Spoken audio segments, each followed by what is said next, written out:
అని ఇక్కడ అదృష్టం ఏమిటంటే స్వరోచి తన భార్యను పిలిచాడు. బ్రహ్మదేవుడు నాకొక పుత్రుడు పుట్టిన తరువాత బ్రహ్మలోకానికి పంపుతానన్నాడు. నన్ను పంపుతాడంటే నా అర్ధాంగులు మీరు, మిమ్మల్ని కూడా నాతో తీసుకురమ్మని అంతరార్థం. నా కోసం బ్రహ్మలోకం నుంచి అతి పవిత్రమైన సువర్ణమయమైన మంచి గంటలతో కూడిన గణగణమంటున్న గంటల యొక్క ధ్వనులతో కూడిన దివ్య విమానం బ్రహ్మలోకం నుంచి వస్తుంది. బ్రహ్మలోకానికి నే పోతున్నాను, మీరు కూడా నాతో వస్తారంటే మీరెక్కడుంటే అక్కడే ఉంటామన్నారు. ఆ ముగ్గురిని ఎక్కించుకుని తానెక్కి శాశ్వతంగా బ్రహ్మలోకానికి వెళ్ళాడు. బ్రహ్మలోకానికి వెళ్ళాలంటే లక్షల సంవత్సరములు గోసేవ చేసినవాడు, అనేక పురాణములు నిత్యం విన్నవాడు, అనేక గంగాదానములు చేసినవాడు, కురుక్షేత్ర గయాప్రయాగాది తీర్థయాత్రలు చేసినవాడు, నిరంతరం గురువుల్ని సేవించినవాడు, ఎన్నో దానములు చేసినవాడు, యజ్ఞములు చేసినవాడు, సత్కర్మాచరణలు చేసినవాడు మాత్రమే బ్రహ్మలోకానికి ఎడతాడని కాశీఖండం చెబుతోంది. అంత ఫలితం అతనికి వచ్చింది. మరి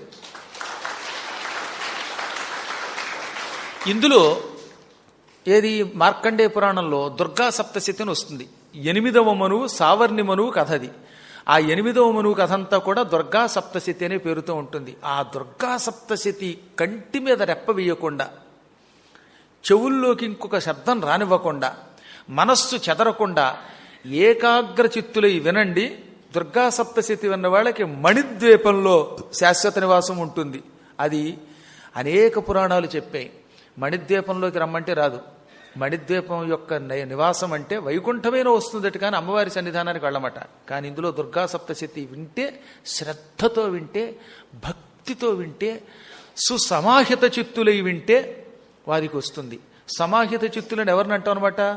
సుసమాహిత చిత్తులు అన్నాడు. పైగా సుసమాహిత చిత్తులు అనగా ఇంకా మనస్సులోకి ఆ 2 గంటలు ఇంకో ఆలోచన రాకూడదు, పొరపాటును ఇంకో శబ్దం పడకూడదు, కంటి మీద రెప్ప పడకూడదు, అనగా నిద్రపోకూడదు. పురాణం టేబుల్ ఎంత కాదనుకున్నా ఒకళ్ళిద్దరు అప్పుడప్పుడు అలా నిద్రపోతూ ఉంటారు. ఫోన్లు తెచ్చుకోద్దంటే మానరు. అవేమీ లేకుండా కొంచెం ఆ సప్తశతైనా వినండి. వింటే అంత లాభమో తెలుసా? ఈ జన్మ తర్వాత పునర్జన్మ ఉండదు, వారికి మణిద్వీపం వస్తుంది. ఒకవేళ కొంచెం తేడాగా వింటే, అంటే కొంచెం నిద్రపోయో, కొంచెం ఫోన్లు వచ్చో, గందరగోళంతో మనస్సు చెదురో వింటే అత్యుత్తమ జన్మ వస్తుందట. మళ్ళీ వస్తే అది కూడా లాభమే, ఉత్తమ జన్మ వస్తుంది, అత్యుత్తమ జన్మ వస్తుంది. ఏదైనా లాభమే కదా మరి మనకి. అందువల్ల ఎందుకంటే నేను అవకాశం ఇచ్చాడు భగవంతుడు, వినండి, శ్రద్ధతో వినండి. పూర్తిగా మనం చదవలేకపోయినా కనీసం వినడం చాలన్నాడు కదా. ఇప్పుడు మీకు సద్గురువులు ఈ పురాణం చెప్పించండి, ప్రజలకి ఇది అవసరం అని ఎప్పుడు అంటారనుకుంటారు? అంతటి గురువులు, పెద్ద గురువులు మనకి ఈ పురాణమును ఒక 40 రోజుల పాటు వారి ద్వారా మీరు చెప్పించుకుని వినండి అని ఆయన అనగానే అన్నారంటే ఇందులో ఇలాంటి సప్తశతి లాంటి మహామంత్రములు ఉంటాయి, సారోచిషమనువు లాంటి మహానుభావుల కథలుంటాయి. ఒక అప్సరస మీద పడితే కూడా చలించకుండా ఇంటికి పోయిన ప్రవరుడు లాంటి ఉత్తముని చరిత్ర ఉంటుంది. అంత ప్రవరుడు కనబడేదాకా ఇంద్రుణ్ణి కూడా తిరస్కరించిన ఉత్తమ స్త్రీ వరూధిని లాంటి వాళ్ళు ఉన్నారు. బ్రహ్మమిత్రుడి లాంటి గురువులు ఉన్నారు, ఇందీవరాక్షుడి లాంటి గంధర్వులు ఉన్నారు. వైద్యం నేర్చుకుని వైద్యంతో ఇతరులకు సాయం చేసి వైకుంఠానికి వెళ్లాలనే కోరిక కలిగిన వాళ్ళు. స్వరోచి లాంటి వాళ్ళు ఉన్నారు, బ్రహ్మలోకానికి వెళ్లడం కోసమే పుత్ర సంతానం పొందుతానన్న వాళ్ళు. ఆయన భార్యలు ఉన్నారు, బ్రహ్మలోకానికి భర్త పిలవగానే భూలోకంలో నాకేం కోరికలు ఉన్నాయని చెప్పకుండా టక్కున వెళ్ళారు. ఇలాంటి వాళ్ళ చరిత్రలు మనకు తెలుస్తాయి. ఇందులో ఏదో ఒక ఘట్టం ఎప్పుడో ఒకప్పుడు మనల్ని రక్షిస్తుంది. అప్పుడు మనకి శాశ్వత బ్రహ్మలోకం వస్తుందన్నమాట. అటువంటి బ్రహ్మలోకానికి వాళ్ళ స్వరోచి వెళ్ళిపోయాడు. ఆయన వెళ్ళిపోగానే ఈ గర్భవతి అయినటువంటి పుణ్యాత్మురాలు వనదేవత ఒక సత్పుత్రుణ్ణి కన్నది. అతని అరికాల్లో శంఖచక్రాలున్నాయి, అంకుశమున్నది. అతని ముఖం 1,000,000 సూర్యుల కాంతితో వెలిగిపోతోంది. అసలు రోచిస్ అంటే కాంతి, స్వరోచి తనయంత తాను వెలుగువాడు. ఆయన కొడుకు గనక ఆ కుర్రవాడికి, వనదేవతకి స్వరోచికి పుట్టిన ఆ కుర్రాడికి స్వారోచిషుడు అని వశిష్ఠుడు బ్రహ్మ వచ్చి పేరు పెట్టారు. అక్కడికి వచ్చింది ఒకడు బ్రహ్మ, మరొకడు బ్రహ్మ మానసపుత్రుడు. ఇంకా తక్కిన ఋషులు వచ్చారు, 7 ఋషులు వచ్చారు, జ్ఞానులు వచ్చారు. మొత్తం హిమాలయ పర్వతం అంతా మహానుభావులైన దేవతలతో నిండిపోయింది. వాళ్ళంతా ఆ పిల్లవాడిని వనదేవతని ఆశీర్వదించారు. పిల్లవాడి శిరస్సు మీద చెయ్యి పెట్టి బ్రహ్మదేవుడు ఈతనికి పూర్ణాయువు కలుగుగాక అన్నాడు. ఈతడు ప్రపంచమునకు ఆదర్శవంతుడవుగాక అని వశిష్ఠుడు దీవించాడు. ఈతడు సర్వధర్మస్వరూపుడవుగాక అని యమధర్మరాజు దీవించాడు. యముడు ఎప్పుడు ధర్మమే ఇస్తాడు గనక. వరుణుడు ఈతడికి వరుణ పాశములు ఇస్తున్నానన్నాడు.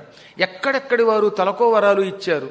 ఈతడికి మాట వరసకు కూడా అధైర్యం ఉండదు, అధర్మం ఉండదు, పిరికితనం ఉండదు, పవిత్రత ఉంటుంది అని అనేక రకాలుగా అందరూ వరాలు ఇచ్చాక అప్పుడు ఈ వనదేవత వరూధిని ఇద్దరూ కలిసి అతన్ని పెంచారట. పెంచేటప్పుడు రోజు హరినామస్మరణతో పెంచేవారట. పిల్లవాడిని పెంచేటప్పుడు ఏం చేయాలో తెలిసిన ఉగ్గుపాలతో నామస్మరణ నేర్పాలి.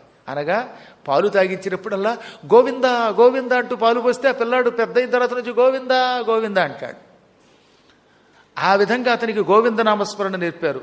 ఎప్పుడూ హరినామస్మరణ చెయ్యనివాడు మనువు కాలేడు. మనువు కావాలంటే, ఆదర్శమూర్తి కావాలంటే హరినామస్మరణ. అన్నం తినండి హరి అనాలి, నిద్ర లేవండి హరి అనాలి, పడుకునేటప్పుడు హరి అంటూ పడుకోవాలి. ఇలా సర్వకాల సర్వావస్థలలో హరినామస్మరణ చేస్తూ ఆ పిల్లవాడిని పెంచితే ఆ పిల్లవాడి ఆపాదమస్తకం హరిమయమైపోయిందిట. ఆ పిల్లవాడు చిన్నప్పటి నుంచి కళ్ళు మూసినా హరిని తలిచాడు, మెలకుగా ఉన్నా హరిని తలిచాడు, నిద్రపోతున్నా హరిని తలిచాడు, తింటున్నా హరిని తలుచుకున్నాడు. ఇలా సర్వకాల సర్వావస్థలో హరిని తలుచుకున్నాడు. ఆయనకి బృహస్పతి వచ్చి శాస్త్రములు నేర్పాడు, వశిష్ఠుడు వచ్చి వేదాంగాలు నేర్పాడు, విశ్వామిత్రాదులు ఎంతో మంది వచ్చారు. అందరూ వచ్చి తలో శాస్త్రం చెప్పారు. అన్ని శాస్త్ర విద్యలు అత్యంత భక్తి శ్రద్ధతో నేర్చుకున్నాడు ఆయన. ఇంకా ఆయన నేర్చుకోని విద్య అంటూ లేదు.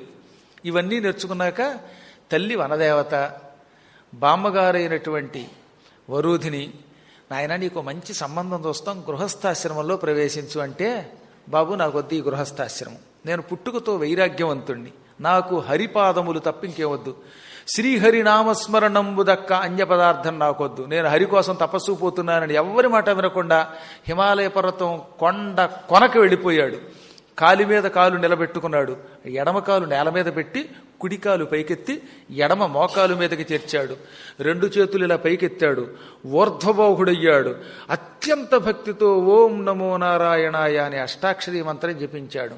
ఆ మహానుభావుడు తపస్సు చేస్తూ ఉంటే శరీరం మీద పుట్టలు పోసేశాయి, చర్మం కూడా పోయింది, ఎముకలు మిగిలిపోయాయి, ముఖంలో కళ్ళు తప్ప ఇంకేం కనపట్టలేదట. మిగతా శరీరం అంతా అస్థిపంజరం, ఈ తలంతా పుర్రె మిగిలింది, చర్మం లేదు, కనుబొమలు లేవు, తల వెంట్రుకలు లేవు. మీకు సినిమాల్లో చూపిస్తారు సరే ఉట్టి పుర్రెలు, ఆ పుర్రె కానీ కళ్ళు మాత్రం వెలుగుతున్నాయట. ఆ రెండూ నశించలేదు. అంత కఠోర తపస్సు చేశాడు. ఆ తపస్సుకి లోకాలు అల్లాడిపోయాయి. ఆ మహానుభావుడి శిరస్సు మీద నుంచి అగ్నిజ్వాలలు లేచాయి. ఆ అగ్నిజ్వాలలు లేచి వరస్సగా పైలోకాలకు వెళ్ళిపోయాయి.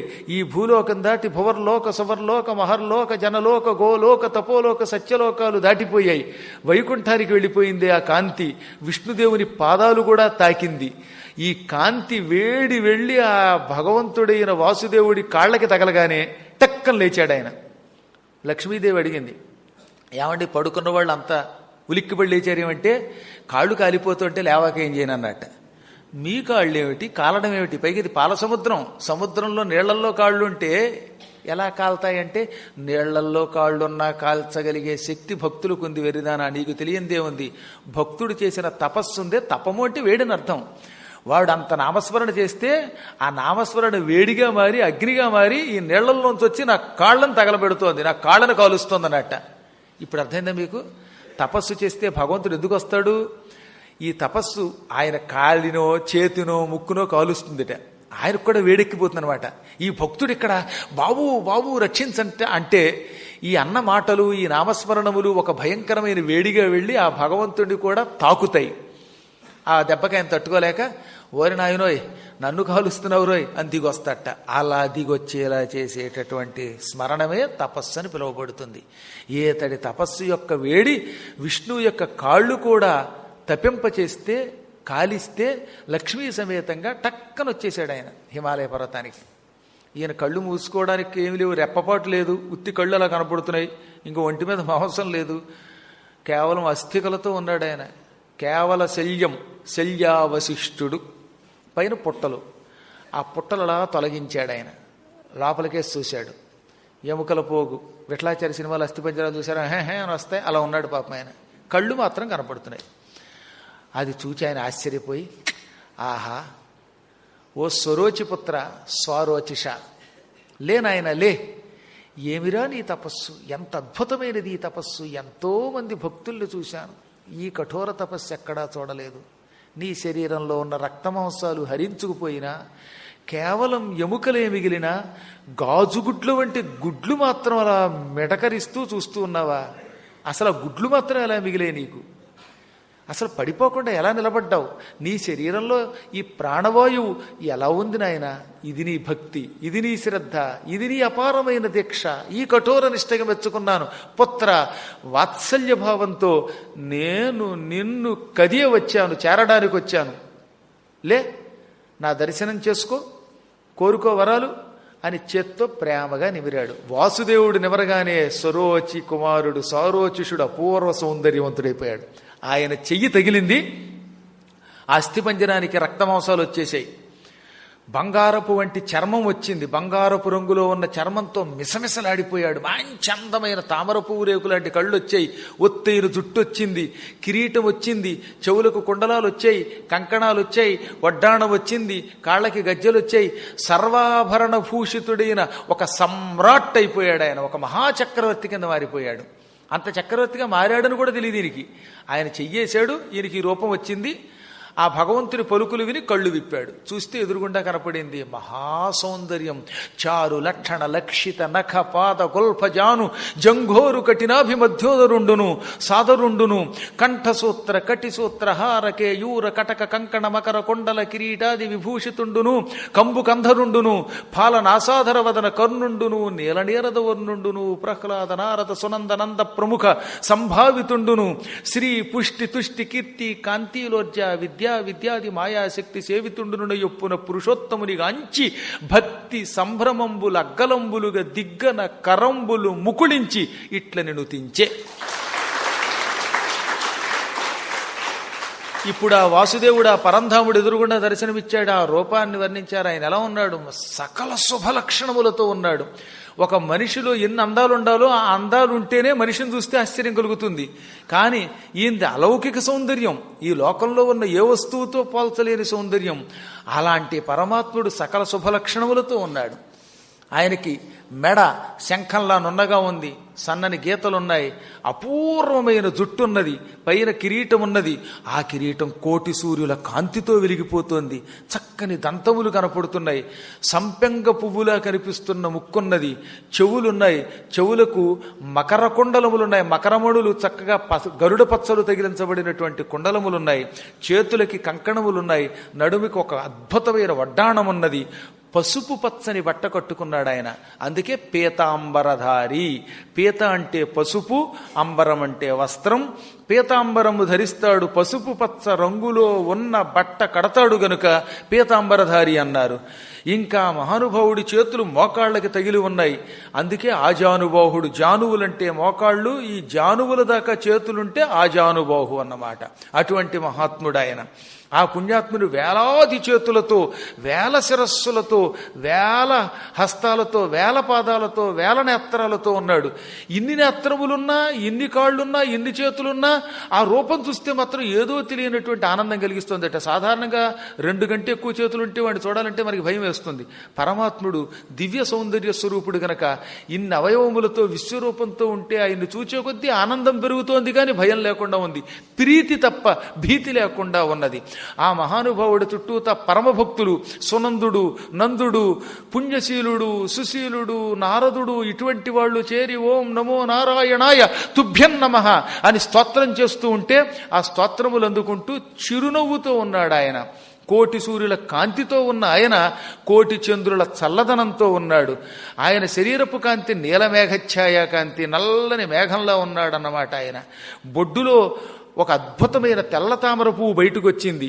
ఆ నాభిలో నుంచి బయటకు వచ్చిన తెల్ల తామర పువ్వులో 4 ముఖములు కలిగిన బంగారు వన్నెలో ఉన్న పద్మవర్ణంలో ఉన్న ఎర్రని రంగులో ఉన్న బ్రహ్మదేవుడు కూర్చునున్నట్ట.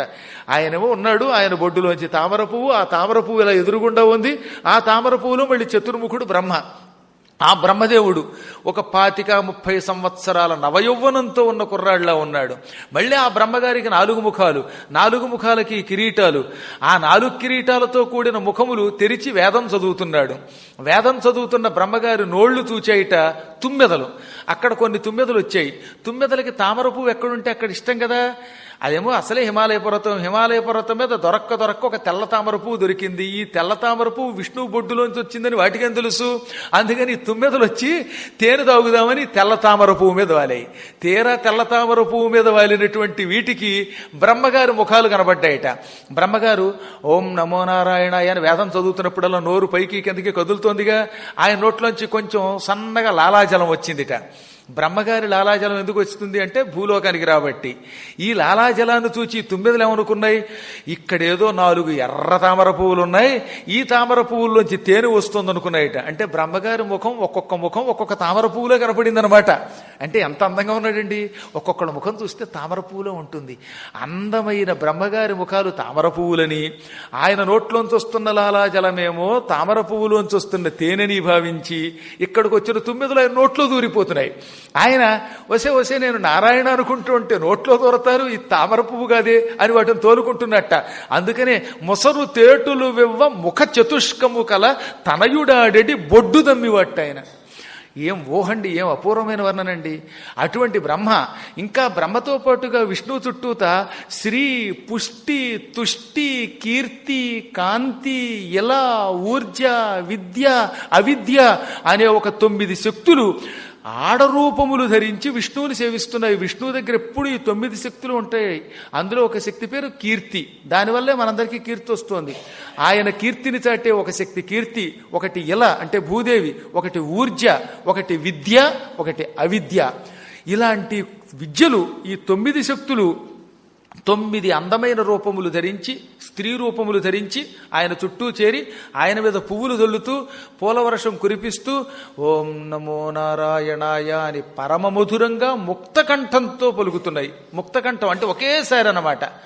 ఒకటి ఓం నమో నారాయణాయ అంటుంటే ఇంకోటేమో నారాయణ అండం కాకుండా ఆ 9 శక్తులు స్త్రీ రూపములో నారాయణ అంటే ఒక్కరే పలికినట్టుగా కనిపిస్తుందన్నమాట. అంత అద్భుతంగా పలుకుతున్నాయి. అటువంటి విచిత్రమైన పరమాత్ముని రూపం, ఆయనతో ఉన్న పరిచారిక గణం, భక్త గణం, మాయాగణం ఇవన్నీ చూసిన వాడు ఏమైపోతాడండి, ఇక పులకించిపోయాడు ఆయన. కాకపోతే ఈ కళ్ళతో చూడలేకపోయాట రూపాన్ని. ఈ 2 కళ్ళు సరిపోవటం లేదు. అది చూస్తే 1,000,000 సూర్యప్రభాభాసమానం. ఈ కళ్ళేమో ఒక సూర్యుని కూడా చూడలేవు. అందుకని కళ్ళు మూసేసుకున్నాడు. ప్రభు, నీ అపూర్వమైన కాంతిమంతమైన రూపం చూడలేకపోతున్నాను, నన్ను క్షమించనగానే ఆయన చిరునవ్వు నవ్వి తన చేతిలో ఉన్న శంఖం నెత్తి మీద పెట్టాడు. అది పెట్టగానే కళ్ళకి అపూర్వ శక్తి వచ్చింది. ఇప్పుడు ఆ రూపాన్ని చూడగలిగే శక్తి వచ్చింది. ఈ శంఖం నెత్తికి తగలగానే స్తోత్రం చేయడానికి కావలసిన పాండిత్యం కూడా వచ్చింది. అంటే కళ్ళు ఇచ్చింది ఆయనే, రూపం చూపించింది ఆయనే, మళ్ళీ ఆ రూపాన్ని స్తోత్రం చేయడానికి తగిన పాండిత్యం ఇచ్చింది ఆయన. అన్నీ ఆయన ఇచ్చాడు. అన్నీ ఆయన ఇచ్చితే అప్పుడు ఆయన ఆనందం తట్టుకోలేక అన్నాడు, జయ జయ దానవ దారణ దారుణ శార్ంగ గదా శిరధాంగధర జయ జయ తామర సోదర సోదర చారు పదోజ్జిత గాంగజరా. ప్రభు, శంఖం, చక్రం, గద, పద్మం ఇటువంటి ఆయుధములు నీ చేతిలో ఉన్నాయి. ఈ ఆయుధములతో రాక్షసుల్ని చీల్చి చెండాడతావు. అటువంటి శారంగ రథాంగ గదాసిధర. శారంగం అనే కోదండం, రథాంగం అంటే చక్రం, అసి ఖడ్గం, గద ఈ 4గింటిని ధరించిన మహాత్ముడివి. శారంగం అనే కోదండం, సుదర్శన చక్రం, పాంచజన్యమనే శంఖం, సునందమనే ఖడ్గం, కౌమోదకి, గద ఈ చిహ్నములతో ఉన్నావు. తర్వాత పాదంలో చెప్పాడంటే అద్భుతమైన వర్ణనది. తామరస అంటే తామర పువ్వు, ఉదర అంటే లోపలి భాగం, తామరసోదర అంటే తామర పువ్వు లోపలి భాగం, దానితో సోదర పోల్చదగిన చారు పద నీ పాదములు అందమైన పాదాలు. అంటే ఏమిటి, తామర పువ్వు లోపల భాగం చూసారా, ఒక రకమైన పసుపచ్చ రంగుతో ఉంటాయి, కోమలంగా ఉంటాయి. ఓ శ్రీమన్నారాయణ, నీ పాదాలున్నాయి, తామర పువ్వు మధ్య భాగం ఎలా ఉందో అలా ఉన్నాయట. ఆ తామర పువ్వుల్లాంటి నీ పాదాలలో నుంచి ఉజ్జిత బయటికి వచ్చిన పుట్టిన గంగ జర, గంగా నది గలవాడా, ప్రభువు నీ పాదముల నుండి గంగ పుట్టింది, ఆ గంగ మమ్మల్ని పవిత్రం చేస్తోంది, నీ పాదములు తామర పువ్వుల్లో ఉన్నాయి, అటువంటి తామర పువ్వులు లాంటి నీ పాదముల నుంచి గంగ పుట్టిందన్నాడు ఆయన. గంగానదికే నీ పాదములు ఉత్పత్తి స్థానం. ఆహా, నీ పాదాల నుంచి పుట్టిన గంగలో ఒక్కసారి స్నానం చేస్తేనే పాపాలు పోతాయట. అటువంటి గంగకి ఆలవాలమైన పాదం పట్టుకొచ్చి ఇక్కడ ఎదురుగుండా చూపించి ఆ పాదం మీద తలపెట్టి నమస్కరించే భాగ్యం నాకు ఇచ్చావు. ఇక నేను ఏ లోకానికి కడతానో, నాకు ఎటువంటి మోక్షం వస్తుందో నాకేం తెలుసు. ఇక్కడ నుంచి వర్ణించాడు ఆయన. మూల మార్కండేయ పురాణంలో 10 అవతారాల్ని వర్ణించాడు ఆయన. ప్రభు, ఈ చరాచర జగత్తంతా ఒకప్పుడు జలప్రళయంలో నిండింది. ఆ జలప్రళయంలో వేదములన్నీ సోమకుడనేవాడు అపహరించాడు. అప్పుడు నువ్వు మత్స్యరూపం ధరించావు, ఆ సామకాసురుణ్ణి సంహరించావు. నీ నెత్తి మీద ఉన్న కొర్రతో ఒక్క పోటు పొడిచావు, వాణ్ణి చీరి చంపి వేదముల జ్ఞానమును తిరిగి తీసుకున్నావు, బ్రహ్మదేవుడికి తిరిగి ఇచ్చావు. అటువంటి ఓ మత్స్యావతార స్వరూప శ్రీమన్నారాయణ, నీకు నమస్కారం. ఈ భయంకరమైన భూమండలం యొక్క బరువు తట్టుకోలేక అందరూ ఏడుస్తూ ఉంటే ఆ సమయంలో భూమిని ఒక అపూర్వమైనటువంటి తాబేలుగా మారి పైకెత్తావు. అక్కడితో ఆగక పూర్వం పాలసముద్రాన్ని దేవదానవులు మధిస్తున్నప్పుడు కూర్మరూపంతో 2వ పర్యాయం మందర పర్వతాన్ని పైకెత్తావు. అప్పుడు నువ్వు మందర పర్వతం పైకెత్తుతూ ఉంటే మందర పర్వతం నీ వీపు మీద గిర్రును తిరిగిందిట. దేవతలు ధనువులు కవ్వం కింద తిప్పారు కదన్నీ, ఆ కొండ నీ వీపు మీద గిర్రును తిరిగిందిట. అంత తిరిగినా నీ వీపు మీద దురదతేరలేదు నీకు. ఇది ఒక తమాషా భావన. తాబేలుకి వీపు మీద దురద ఉంటుందండి. ఆ దురద తీరడానికి ఏం చేస్తారన్నమాట, అప్పుడప్పుడు ఒక గరుకు గడ్డితో తోముతారట పెంచేవాళ్ళు. ఇప్పుడు మందర పర్వతం గరుకు గడ్డి అయింది నీ వీపు మీద. ఆ గరుకు పర్వతం గిర్రుని తిరిగింది. ఎంత తిరిగినా నీ వీపు మీద ఉన్న దురద కండూతి తెరలేదు. అంటే ఆ పర్వతం అంత తేలిగ్గా ఉంది, దాని బతుకెంత, నువ్వెక్కడ. అంత మందర పర్వతం నీ వీపు తేట శమింప చేయలేదు. పోతన గారు కూడా భాగవతం 9వ స్కంధంలో ఇలాగే రాస్తాడు, నీ వీపు తేట శమింప చేయదయ్యే అంటాడు ఆయన. అలా కూర్మరూపం ధరించిన నారాయణ నీకు నమస్కారం. ఒకానొకప్పుడు హిరణ్యాక్షుడు అనేటటువంటి దౌర్భాగ్యుడు ఈ భూమిని పాతాళంలోకి గెంటి పారవేస్తే ఆనాడు సముద్ర జలాలలోకి తెల్లని పంది రూపంతో ప్రవేశించి ఆ శ్వేతవరాహ రూపంతో భూమిని 2 చేతులతో పైకెత్తి సముద్ర జలముల మీద నిలబెట్టి భూమికి భర్తవయ్యావు. అప్పుడు ఎలా ఉందో తెలుసా నీ రూపం? నీవేమో తెల్లగా ఉన్నావు, నీ కోరలు తెల్లగా ఉన్నాయి. భూదేవిని కోరల మీద పెట్టావు. అప్పుడు నీ కోరలకి ఇంత బురద పిసరంటుకున్నట్టుంది భూదేవి. అంటే భూమి ఇంత పిసర కింద కనపడుతోందట ఆయన రూపం ముందు. ఆయన రూపం విశాలమైన రూపం కదండి, పెద్ద కోర. ఆ కోర మీద భూమి ఏదో వర్షాకాలంలో బురద అంటుకుంటుంది కదా, ఇంత పిసరు. కోరకి చివర ఇంత బురదలా ఉంది. ఇంకొక భావం ఏమిటో తెలుసా? భక్త జయదేవుడు ఏమంటాడో తెలుసా? శశి నికలంక కళేవ నిమగ్న కేశవాధృత సూకర రూప అంటాడు ఆయన. చంద్రుడున్నాడు, ఆయనలో ఏముంటుంది? మత్స ఉంటుంది. నువ్వేమో చంద్రుడిలో ఉన్నావు, చంద్రుడిలో మత్సలాగా భూదేవి నీ కోర మీద కనపడింది. అంటే అంత భూదేవి ఇంత పిసర కింద కనపడుతోందిట. అటువంటి వరాహరూప నీకు నమస్కారం. స్తంభంలో నుంచి బయటకు వచ్చి హిరణ్యకశిపుణ్ణి చీల్చెవతల పారవేసి ప్రహ్లాద కుమారుణ్ణి రక్షించి లోకాలు రక్షించిన నరసింహ నీకు నమస్కారం. ఆపై బలిచక్రవర్తి దగ్గరకు వచ్చి అతన్ని వంచి ధర్మాత్ముడు గనక అతన్ని చంపకుండా కేవలం వంచన చేసి 3 అడుగులు పుచ్చుకుని 3 అడుగులతో ముల్లోకాలు ఆక్రమించి అతన్ని పాతాళానికి పంపిన వామన రూప నీకు నమస్కారం. ఇది కూడా గొప్ప అందంగా మళ్ళీ జయదేవులు వారి భావన తీసుకున్నారు మార్కండేయ పురాణంలో. దాన్ని ఆయన ఏమన్నాడు తెలుసా? చలయసి విక్రమణే బలిమద్భుత వామన పదనఖ నీరజనిత జన పావన కేశవాధృత వామన రూప జయ జగదీశ హరే జయ జగదీశ హరే. చలయసి వంచావు. ఎలాగా? బలిం వామన రూపముతో బలిచక్రవర్తిని ఒకానొకప్పుడు వంచావు. వంచి 3 అడుగులు పుచ్చుకున్నావు. పుచ్చుకున్నప్పుడు ఒక కాలు పైకి లేచింది. అప్పుడు నీ పద నఖ, నీ కాలి గోళ్ల నుంచి నేర జనిత జన పావన, అందులోంచి ఒక నీరు పుట్టింది. ఇక్కడ ఒక విషయం చెప్పాలి. బలిచక్రవర్తి దగ్గర 3 అడుగులు పుచ్చుకుని ఒక కాలు పైకెత్తాడు. ఎత్తినప్పుడు ఆయన కాళ్ల గోళ్లు బ్రహ్మ కడిగాడు. బ్రహ్మ కడిగిన ఆ నీళ్లే భూలోకంలోకి వచ్చాయి. అదే గంగ అయ్యింది. అందుకే అప్పటి నుంచి బ్రహ్మ కడిగిన పాదము అన్నారు. పద నఖ నీర జనిత జన పావన. నీ పదముల గోళ్ల నుంచి పుట్టిన నీటితో ఎంతమంది జనుల్ని పవిత్రులు చేస్తున్నావు గంగ ద్వారా. అలా వామన రూపంలో గంగను కూడా సృష్టించావు. మాకు నీ అవతారాలేవి వ్యర్థం కావు. అటువంటి ఓ వామన నీకు నమస్కారం అంటాడు ఆయన. ఆ వామన రూపాన్ని అంత అద్భుతంగా వర్ణించాడు. ఆ తర్వాత భృగురాముడి వయ్యావు, పరశురాముడి వయ్యావు, 3 ఏళ్లు 21 పర్యాయములు క్షత్రియ సంహారం చేశావు, లోకంలో ధర్మ సంస్థాపన చేశావు. ఆ తర్వాత రామచంద్రుడిగా పుట్టి అసలు ప్రభు అంటే ఇతడు అని చెప్పావు. రావణాసుడు ఏం చేశాడు? లోకాలని పట్టి పీడించాడు. 10 దిక్కుల్లో ఉన్న దిక్పాలకుల్ని బంధించాడు. దిక్పాలకుల్ని తెగ ఏడిపించాడు. అందుకని రాముడు ఏం చేశాట? దిక్పాలకుల్ని ఏడిపించావు కదా, కాబట్టి నీ 10 తలలు నరికి ఈ 10 మంది దిక్పాలకులకి బలిస్తానన్నట. దిక్పాలకులకి పాపాత్ముల శిరస్సుని బలివ్వడం అనేది ఒక సంప్రదాయం. రాముడు బాణాలేశాడు.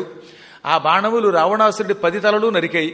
ఈ 10 తలకాయలు వెళ్ళి ఒకటి తూర్పు దిక్కున ఇంద్రుడికి, ఒకటి ఆగ్నేయం దిక్కులో అగ్నికి, ఒకటి దక్షిణం దిక్కులో యముడికి, ఒకటి నైరుతి దిక్కులో ఉన్న నిరుతికి, ఒకటి పడమటి దిక్కులో ఉన్న వరుణుడికి, ఒకటి వాయవ్యంలో వాయువుకి, ఒకటి ఉత్తరం దిక్కులో కుబేరుడికి, ఒకటి ఈశాన్యం దిక్కులో ఈశానుడికి, ఒకటి ఆకాశంలో ఉన్న ఊర్ధ్వ పురుషుడికి అంటే ఊర్ధ్వ దిక్కుకి, ఒకటి భూమి మీద అధో దిక్కుకి పడ్డాయిట.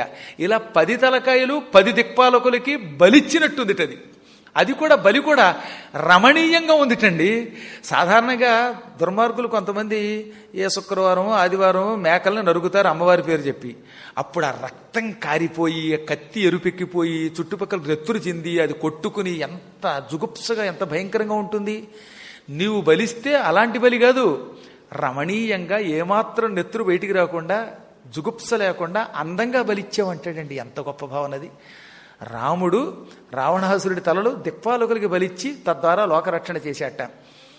వితరసి దిక్షురణే దిక్పతి కమనీయం దశముఖ బౌళి బలిం రమణీయం కేశవాధృత రామ శరీరా జయ జగదీశ హరే జయ జగదీశ హరే. అలా రామావతారంలో ధర్మ సంస్థాపన చేశావు. ఆ తర్వాత బలరాముడిగా అవతరించావు. ఈ బలరామ అవతారంలో ఏం చేశావు? మొత్తం యమునా నదిని ఒక వేపుకి తిప్పి తద్వారా రైతులకి ఎంతో ఉపకారం కలిగేలా చేశావు. ఈ తెల్లని బలరాముడు నల్లని బట్ట కట్టుకునేవాట. ఆ నల్లని బట్ట గాలికి కదిలిందిట. అది ఎలా ఉందో తెలుసా? గాలికి ఆయన కట్టుకున్న నల్లని పంచి కదులుతూ ఉంటే ఆయన నాగలి దెబ్బకి వణిగిపోయిన యమునా నది యొక్క ప్రవాహంలో ఉందిట. యమునా నది ఇలా గగురుపాటుతో కదులుతుందే అలా కదులుతోందిట ఆయన వస్త్రం. అలాంటి ఓ హలధర రూప నీకు జయం కలుగుగాక. ఇక తర్వాత భూలోకంలో యజ్ఞములలో జరిగే హింసను ఎరికెట్టి తద్వారా మహానుభావులైనటువంటి ఋషుల ద్వారా అహింస సర్వధర్మాణం ఉత్తమ ధర్మ అహింస పరమోధర్మ అని వ్యాప్తి చేసిన బుద్ధావతార స్వరూప నీకు నమస్కారం. ఇక భవిష్యత్ కాలంలో అతి భయంకరమైన కలిప్రభావం పెరుగుతుంది. ఆ కలిప్రభావంతో ప్రజలలో అధర్మం పెరిగిపోతుంది. ఒకళ్ళనొకళ్ళు చంపుకుంటారు. ఎవరిని నమ్మరు. ఎక్కడా ఈ లోకంలో నమ్మకం అనేది ఉండదు. మోసం పెరిగిపోతుంది. డబ్బు కోసం బతుకుతారు. స్త్రీ పురుషులు వంచుకుంటూ ఉంటారు. హత్యలు పెరుగుతాయి. క్రూరత్వం పెరుగుతుంది. ఆ కాలంలో ధర్మ సంస్థాపన కోసం ఈ మిలేచ్చుల్ని నాశనం చేయడానికి ఆయన అవతరిస్తాడు. ఈ పిచ్చ తురకాళ్ళంతా హైదరాబాద్ నాశనం చేస్తూ ఉంటున్నారే, వీళ్ళంతా ఎవ్వరూ ఏం నాశనం చేయలేరు. వీళ్ళని నాశనం చేయడానికి పుట్టబోతున్నాడు మహానుభావుడు కల్కి అనే పేరుతో ఆ భగవంతుడు. అప్పుడు మహాత్ముల్ని నగరం నుంచి బహిష్కరించడం కాదు, ఈ నగరం నుంచి బహిష్కరించిన వాళ్ళ తలకాయలన్నీ ఆయన నరుగుతాడు. ఆయన మామూలుగా నరకడం కదట. మ్లేచ్ఛ నివహ నిధనే కలయసి కరవాలం ధూమకేతుమివ కిమపి కరాళం కేశవా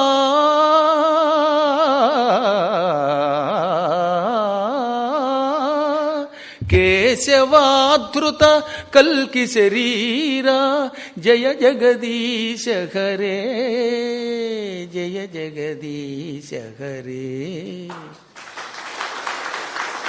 తెల్లని గుర్రం మీద మంచి పొడవైన రూపం ధరించి అంతకంటే పొడవైన కత్తి తీసుకుంటాడు ఆయన. అప్పుడు ఆ కత్తి ఇలా తిప్పుతూ ఉంటే ఆ కత్తి తోకచుక్కలా ఉంటుందట. తోకచుక్క పాపాత్ములకు అపశకునం.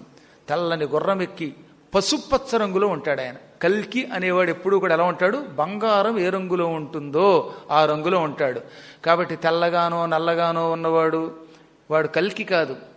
నెత్తి మీద మంచి ఒత్తైన జుట్టు కింద దాకా వేళ్లాడుతుంది, పొడవైన జుట్టుతో 25 కుర్రాడుగా ఉంటాడు, పసుపచ్చ రంగులో ఉంటాడు, తెల్లని గుర్రం ఎక్కుతాడు, చేతిలో కత్తి ఉంటుంది, నెత్తి మీద వెంట్రుకలేనటువంటి వాడు ఎవడన్నా నేను కల్కి అని చెప్పుకుంటే వాడు కలిపురుషుడు తప్ప కల్కి కాదని పురాణములు చెబుతున్నాయి. ఆ మహాత్ముడు ఆనాడు ఈ భూమండలమును నాశనము చేస్తున్న వేద ధర్మమును, వైదిక ధర్మమును నాశనం చేస్తున్న మిలేచ్చుల తలలు పట్ట పట్ట నరికి మళ్ళీ కృతయుగ ధర్మాన్ని వ్యవస్థాపన చేస్తాడు. ఇవన్నీ ఒక ఎత్తైతే ఇన్ని అవతారాలు ధరించే కృష్ణ పరమాత్ముడు నువ్వే తండ్రి. నువ్వు చక్కగా నీలమేఘఛాయా శరీరుడివై అపూర్వమైన నీ మురళీగానంతో ప్రజానీకానికి ఆనందం కలిగిస్తావు. నువ్వు మురళీ వాయిస్తూ ఉంటే లోకాలన్నీ కదిలిపోతాయి. ముల్లోకాల ముగ్ధుల చేసే, ముల్లోకాల ముగ్ధుల చేసే మోహన మురళీలోల అని అప్పుడు ఆనాడు జనం నిన్ను పొగుడుతారు. అటువంటి ప్రభు నీకు నమస్కారం అని పరిపరి విధాలుగా ఆయన అవతారాలు, భవిష్యత్ అవతారాలు, అయిపోయినవి అప్పుడున్నవి అన్నీ వర్ణించి ఆ తర్వాత ఆయన పాదాల మీద పడి కాసేపు మాట్లాడకుండా నిశ్శబ్దంగా ఉండిపోయాడు. తండ్రి నీకేం కావాలో కోరుకోమన్నాడు ఆయన. మళ్ళీ నన్ను మోసపుచ్చుతున్నావా? కోరికలు కోరుకుంటే సంసారంలో పడతాం, పునర్జన్మ వస్తుంది. నాకు పునర్జన్మ లేకుండా ఉండాలనే కోరికతోనే ఇప్పుడు నేను తపస్సు చేశాను. సాలోక్యమిమ్ము అన్నాడు ఆయన. సాలోక్యం అంటే ఎప్పుడు ఆయన దగ్గర కూర్చుని వైకుంఠంలో ఆయన ఎదురుగుండా మంచి సీట్ ఇస్తాడు ఆయన. ఆ సీట్లో కూర్చుని ఆయన చూడడం అన్నమాట. ఇప్పుడు నేను కాసేపు విష్ణువుని అనుకోండి, మీరంతా ఎదురుగుండా కూర్చుని కుర్చీలో దర్జాగా చూడడంలా అలా భగవంతుని సన్నిధానంలో ఆయన కొలువులో ఓ మంచి ఆసనం మీద కూర్చుని నిత్యం భగవంతుడు అలా చూస్తూ ఆనందంతో ఆయన చెప్పిన పని చేస్తూ తిరుగుతూ ఉంటే దానికి సాలోక్యము, దగ్గరగా ఉండి ఆయనను చూచుట, ఈ ముక్తి మన్నాడు ఆయన. మరి ఆయన ఇచ్చాడా లేదో తెలుసుకోవాలిగా. కొంచెం రేపటిదాకా తపస్సు చేయండి. స్వస్తి ప్రజాభ్య పరిపాలయంతాం న్యాయ్యేన మార్గేణ మహీం మహిషాః గోబ్రాహ్మణేభ్యః శుభమస్తు నిత్యం లోకాః సమస్త